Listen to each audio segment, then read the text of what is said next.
The date for the Voice to Parliament referendum will be announced in Adelaide next week as the battle to win voters in key states ramps up.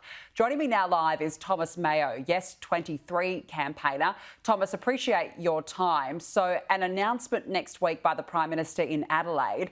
Is South Australia, in your view, seen as a deal breaker for this campaign? South Australia is really important to the campaign. There's many undecided voters there. We're looking forward to doing the work to help inform the people of South Australia about this important moment. But we're not taking any state for granted. We're working across the country in all 6 states and the territories to share this wonderful moment with people, to help people understand that this is just a matter of a principle of recognition and listening to Indigenous people. And we hope they vote yes, like every other state. I know you've been travelling around the country as part of the campaign. What are people saying to you, and what are their reservations about the yes vote? Well, there's lots of people that are seeking information.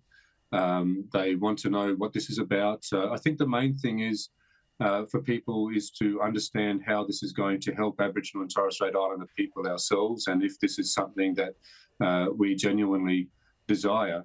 And when they ask that, I let them know that, a voice is really important to closing the gap for people in our communities to have a structure, a way to communicate the solutions to the Parliament in a consistent way.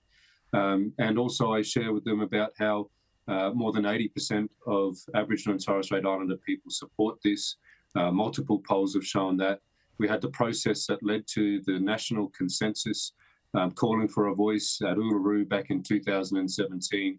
And so when people vote yes for this, they're voting with Aboriginal and Torres Strait Islander people, and they're choosing to do something different from the status quo, which is constant failure to close the gap. As we saw this year, 2023, the gap has widened in 4 of the measures.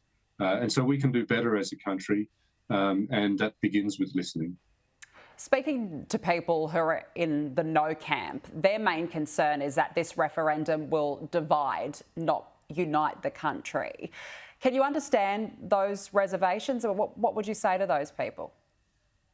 This will be very much a unifying moment for our nation. Aboriginal and Torres Strait Islander people have had specific explicit exclusion in our constitution. And right now we're subject to the race power, where the Parliament can make special laws about a race of people. That, since 1967, has only been used to make special laws about Indigenous people. So 1967 didn't remove race from our constitution. It just saw that Indigenous people were subject to that federal power. And a voice is really important to seeing better decisions made about health and education and employment. And I think it's a no-brainer for most people that if you're going to make decisions about a people, then you listen to them. You make decisions with them, and that's how you get the best outcomes. And it's that simple principle that we're saying yes or no to later this year.